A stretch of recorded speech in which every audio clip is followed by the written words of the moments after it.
పోతే అర్ధాంతరంగా చనిపోతాం. మరి ఈరోజు ఏ అనుభవంలో ఉంటావు? నువ్వు మేలు చేత నువ్వు తృప్తి పొందుతావా? తృప్తి పొందాలి అంటే, దీర్ఘాయుష్యవర్తుడుగా ఉండాలంటే నువ్వేం చేయాలి? నీ తల్లిదండ్రులను గౌరవించాలి. ఈరోజు ఎంతమంది ఉన్నారు తల్లిదండ్రులు గౌరవించేవారు? చేతులెత్తాలి. తల్లిదండ్రులు గౌరవించేవారు. చీటికి మాటికి వారి మీద రుసరుసలాడుతుండేవారు లేకపోలేదు. పిల్లలు, యవ్వన బిడ్డలు చిరాకు పడుతూ ఉండేవారు. అరే మాకు ఇది తీసుకురాలేదే, మాకు ఇది తీసుకురాలేదే, మాకు ఆ వస్తువు తేలేదే, ఈ వస్తువు తేలేదే. ప్రియులారా గమనించండి, ఆ వస్తువు తేవడానికి ఆ మనిషి ఎన్ని కష్టాలు పడతాడు, ఎన్ని ఇబ్బందులు పడతాడు. వెళ్ళిన చోట పని దొరకకపోవచ్చు, పోయిన ప్రతి చోట పని దొరకకపోవచ్చు. ఎలా వస్తుంది నీకు ఆ వస్తువు? ఎలా వస్తుంది? ఎన్నో ఎన్నో ఎన్నో ఎన్నో ఎన్నో ఇబ్బందులు పడి తన కడుపు మార్చుకొని తినకుండా తన పొట్ట కట్టుకొని ఏం చేస్తున్నాడు? నీకు కావలసింది ఇస్తున్నాడు. అది గుర్తుపెట్టుకోవాలి.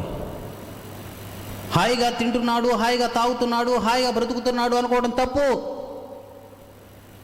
నీ మేలు కొరకే. పిల్లలు గమనించండి, ఏ తల్లిదండ్రులైనా సరే పిల్లలకి మంచి ఈవుల్ని ఇవ్వాలనుకుంటారు. గుర్తుపెట్టుకోవాలి, ప్రతి తల్లిదండ్రులు పిల్లలకి మంచి ఈవుల్ని ఇవ్వాలనుకుంటారు. మంచి ఈవుల్ని ఇవ్వాలనుకుంటారు. చెడ్డ వాటిని ఎవరు కూడా ఇవ్వాలనుకోరు. నీ మేలు కోరుకునే ఏకైక వ్యక్తి నీ తల్లి, నీ తండ్రియే ఈ ప్రపంచంలో. మన మేలు కోరుకునేది మన తల్లి, మన తండ్రే. ఇంకెవరు మన మేలు కోరుకోరు. బంధువులు మేలు కోరుకోరు, ఆత్మీయులు మేలు కోరుకోరు, స్నేహితులు మేలు కోరుకోరు. అందరూ కూడా ఏం కోరుకుంటారు తెలుసా? కీడు. నువ్వు ఆశీర్వదింపబడటం వాడికి నచ్చదు, నువ్వు దీవించబడటం వాడికి నచ్చదు, నువ్వు బాగా చదువుకుంటుంటే వాడు బాగా చదువుకొని మంచి ర్యాంకుల్లో పాస్ అవుతుంటే వాడికి నచ్చదు. మంచి ఉద్యోగం వస్తే నచ్చదు, మంచి వ్యాపారంలో బాగా రాణిస్తుంటే నచ్చదు, మంచిగా బ్రతుకుతుంటే నచ్చదు. ఎవరికీ నచ్చదు. నచ్చేది ఎవరికంటే నిన్ను కన్న నీ తల్లిదండ్రులకి మాత్రమే. ఎందుకో తెలుసా? వారి ఆనందాన్ని ఎలా పొందుకుంటారో తెలుసా? నిన్ను చూసి వారు ఆనందాన్ని పొందుకుంటారు. నిన్ను చూసి వారు సంతోషిస్తారు. నువ్వు ఒక ఉద్యోగాన్ని పొందుకుంటే పొంగిపోతారు. నీకు తెలియకుండా వారు కన్నీరు కారుస్తారు. ఎలా కారుస్తారు తెలుసా? ఆనందంతో కన్నీళ్ళు రాలిపోతూ ఉంటాయి. ఆనంద బాష్పాలు అంటుంటారు వాటిని. ఆనంద బాష్పాలు. నువ్వు బాగుపడితే సంతోషించే ఏకైక వ్యక్తి నీ తండ్రి, నీ తల్లి. అలాంటి వారిని చీటి మాటికి ఇబ్బంది పెట్టడం, సురసురలాడటం, మాట్లాడటం, హేళనగా మాట్లాడటం, అవమానంగా మాట్లాడటం, రకరకాలుగా ఏదో చేయాలనుకోవటం తప్పు. వారిని గౌరవించడం నేర్చుకోవాలి. వారిని గౌరవించడం నేర్చుకుంటే, వారు ఆధ్యాత్మికంగా గౌరవించడం నేర్చుకుంటే, వారి పట్ల సన్మానం చేయగలిగేటువంటి విధంగా నువ్వు నడుచుకోగలిగితే. సన్మానం అంటే ఏమిటి? శాలువాలు కప్పమని కాదు, కుర్చీలేసి శాలువాలు కప్పమని కాదు, బొకేలు ఇవ్వమని కాదు. వారిని గౌరవించు. తండ్రిని గౌరవించడం నేర్చుకో, తల్లిని గౌరవించడం నేర్చుకో. నన్ను కన్ని పెంచి పోషించినటువంటి నా తండ్రి. ఈరోజు చాలామంది ఏం చేస్తున్నారంటే ఎవరైనా వచ్చారనుకోండి బాగా గౌరవిస్తారు.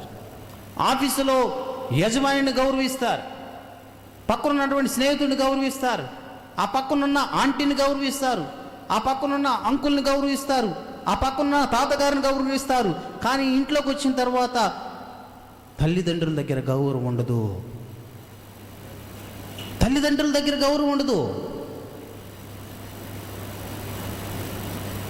తల్లిదండ్రులని అవమానకరంగా మాట్లాడుతూ ఉంటారు. హేళనగా మాట్లాడుతుంటారు. వారు ఏమనుకుంటారో తెలుసా? నా కొడుకే కదా, నన్నే కదా అనింది. కోపగించుకోరు. ఎందుకని? నిన్ను కన్నవారు కనుక, రక్తం పంచుకొని పుట్టావు గనుక, వారి రక్తాన్ని పంచుకొని పుట్టావు గనుక నిన్ను ఏమీ అనలేరు వాళ్ళు. అదే వాడు ఇంకో పక్కింటోడను, అదే మాట పక్కింటోడు అంటే, పక్కింటి అంకుల్ని, లేకపోతే ఎదురింటి అంకుల్ని, లేకపోతే పక్కింటి ఆంటీని, లేకపోతే పక్కన ఉన్నటువంటి వారిని, నువ్వు మాట్లాడే ఇంట్లో మాట్లాడేటువంటి నీ తల్లిదండ్రులు మాట్లాడే భాష, నీ తల్లిదండ్రులతో ఉచ్చరించేటువంటి మాటలు ఇతరులతో నువ్వు మాట్లాడగలుగుతావా? మాట్లాడలేవు. ఎందుకని?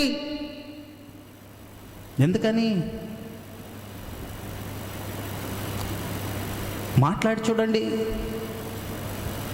ఆలోచించండి ప్రియులారా, ఆలోచించండి దేవుని పిల్లలారా. ఈరోజు దేవుడు నీతో మాట్లాడుతుంది ఏమిటో తెలుసా?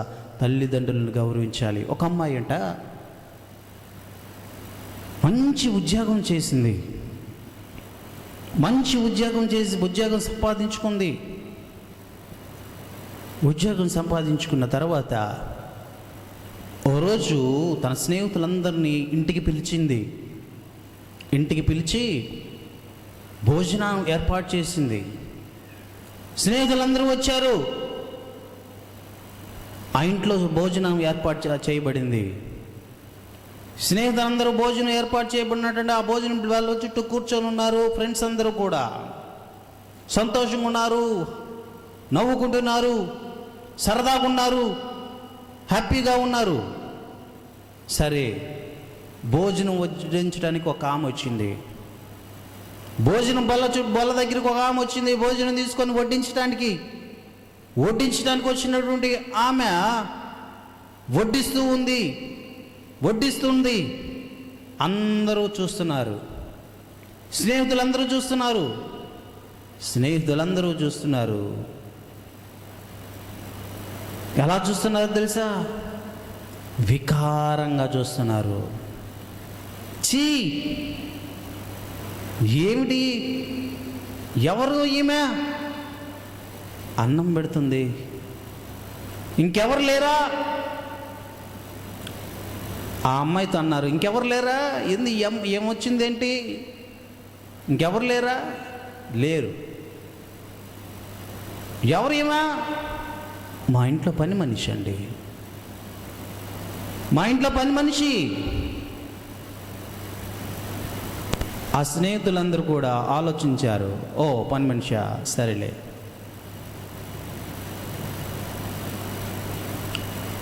అక్కడున్నటువంటి ఆమె కళ్ళలో నుంచి నీళ్లు రావడం ప్రారంభించాయి.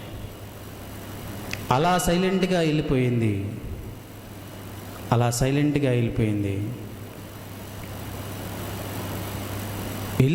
ఆమె. ప్రియులారా గమనించండి, అందరూ భోజనం చేశారు. చాలా బాగుంది, మీ పని మనిషి చాలా బాగా చేసింది, చాలా బాగా సర్వీస్ చేసింది అని చెప్పి పొగిడారు. ఎవరిని? పని మనిషిని. సరే, వెళ్ళిపోయారు వారంతా కూడా. మరొక రోజు ఆ పక్కనే ఒక పెట్టు ఉంది. ఆ పెట్టెను ఓపెన్ చేసింది. ఆ పెట్టెను ఓపెన్ చేసినప్పుడు ఓ ఫోటో కనిపించింది. ఆమెకి. వెంటనే ఆ ఫోటో తీసింది. ఆ ఫోటో చూసి ఆ పక్కింటి ఆంటీ కాడికి వెళ్ళింది. పరుగున వెళ్ళి, ఆంటీ, ఈ ఫోటో మా ఇంట్లో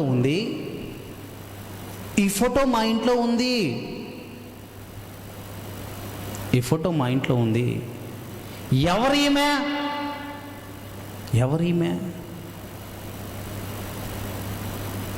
మా ఇంట్లో ఈ ఫోటో ఉంది. ఎవరీమా? ఎవరనుకుంటున్నావమ్మా? ఆ ఫోటో ఎవరనుకుంటున్నావు నువ్వు? ఏమో తెలియదండి. ఆమె ఎవరో కాదు, మీ అమ్మ. ఆమె ఎవరో కాదు, మీ అమ్మ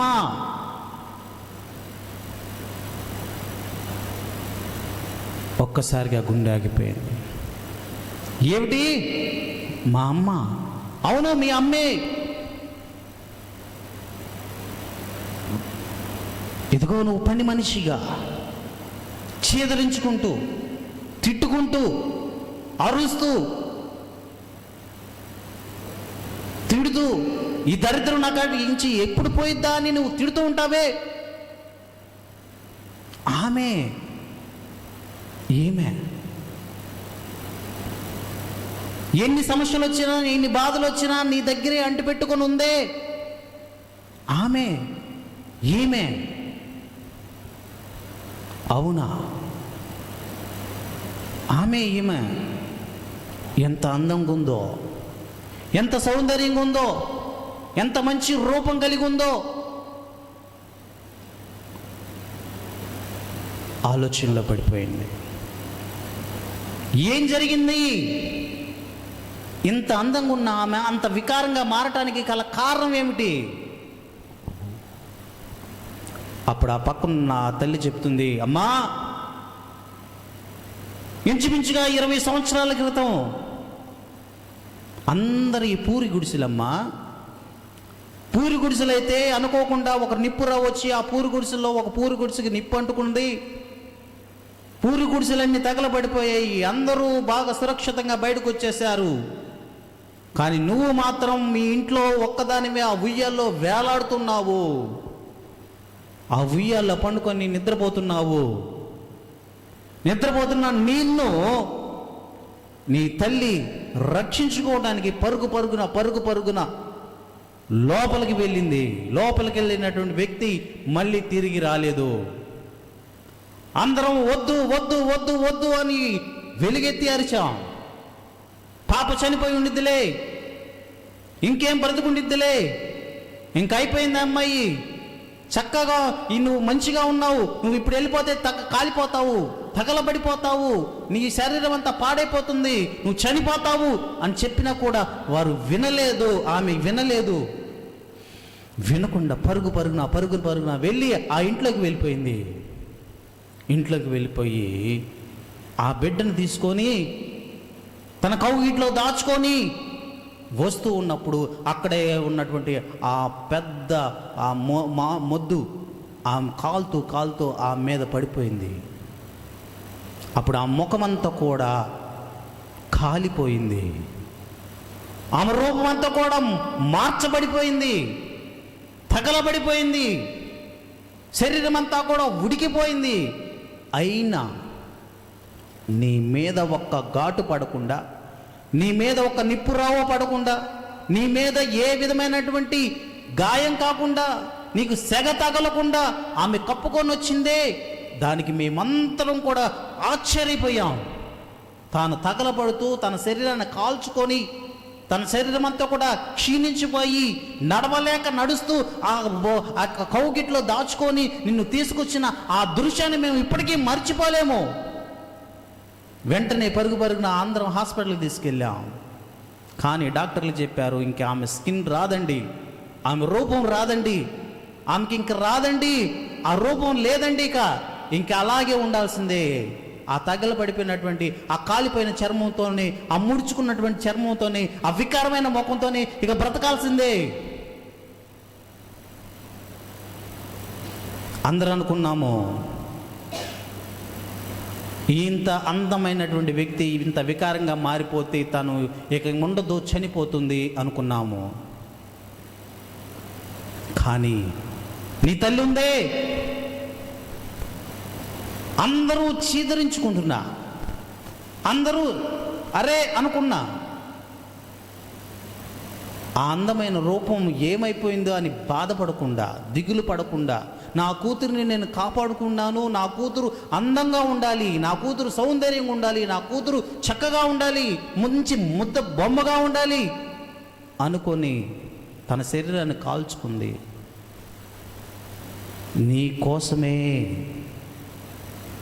మేమంతా చనిపోతుంది అనుకున్నాం, ఇంకా ఆ స్కిన్ మీద ఇంకా తిరగదేమో అనుకున్నాం, ఆ చర్మం మీద ఇక వీధుల్లో తిరగదేమో అనుకున్నాం. ఇక పని చేయదనుకున్నాం. కానీ అలా ఉండి కూడా తాను కష్టపడి 10 మంది హేళన చేస్తున్నా, 10 మంది అవమానిస్తున్నా, చీదరించుకుంటున్నా, అవికారమైన ముఖాన్ని చూపించుకోలేక, అవికారమైన ముఖాన్ని అందరికీ చూపించుకోలేక గుడ్డ కప్పుకొని పనికొచ్చేదండి మా దగ్గరికి. మాతో పాటు పనికొచ్చేది. ఎన్నో అవమానాల దిగమింగింది, ఎన్నో కష్టాలు నష్టాల నుంచి ఆమె నిన్ను పెంచి పోషించడానికి పడరాని కష్టాలు పడింది. ఎవరైనా సౌందర్యంగా ఉంటే, అందంగా ఉంటేనే పనిలో చేర్చుకుంటారు. వికారమైన వారిని హేళనగా మాట్లాడతారు, అవమానకరంగా మాట్లాడతారు, ఇబ్బంది పెడుతుంటారు. అయినా అవన్నీ సహించింది. ఎవరి కోసం? నీ కోసము. నీ కోసం సహించింది. నిన్ను ఒక మంచి పొజిషన్లో ఉంచాలి, నిన్ను ఒక మంచి హోదాలో ఉంచాలనుకుంది, ఉంచింది. ఇన్ని రోజుల్లో నువ్వు ఆమె ఎవరు అనుకున్నావు? ఆమె ఎవరో తెలుసా? నీ కన్న తల్లి. అరే నువ్వు చీ అన్నా, చే అన్నా, తూ అన్నా, తిడుతున్నా, ఇబ్బంది పెడుతున్నా నిన్ను ఎందుకు పోషిస్తుంది అంటే నువ్వేమనుకున్నావు? ఆమె ఎవరు అనుకున్నావు?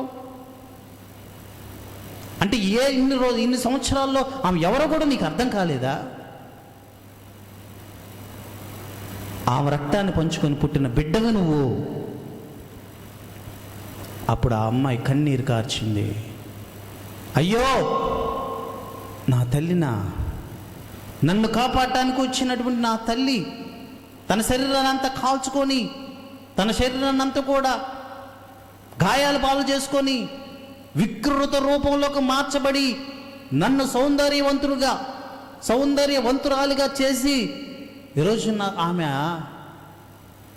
ఒక కురూపిలాగా మార్చబడిందే. ఈమెనా నేను పని మనిషి అని నా స్నేహితులకు చెప్పాను, పని మనిషి అని నా స్నేహితులకు చెప్పానని కన్నీరు కార్చింది. మరి ఈరోజు నువ్వేం చేస్తున్నావు? ప్రియులు గమనించండి, తల్లిదండ్రుల పట్ల గౌరవించడం నేర్చుకోవాలి, పద్ధతిగా మాట్లాడటం నేర్చుకోవాలి, సంస్కారంగా మాట్లాడటం నేర్చుకోవాలి. ఏది పడితే అది మాట్లాడేటువంటి వాడిగా నువ్వు ఉండకూడదు, మాట్లాడేదానివిగా ఉండకూడదు. నిన్ను కంటానికి, నిన్ను పోషించటానికి, నిన్ను పెంచి పెద్ద చేయడానికి, నిన్ను చదివించడానికి, నిన్ను ఒక పొజిషన్లో ఉంచడానికి ఎంత కష్టపడుతున్నారో అవన్నీ మర్చిపోయి హేళనగా మాట్లాడకండి. ఆ తల్లి ఎంత కుంగిపోతుందో. ఇందుక ఈ మాట కోసమా?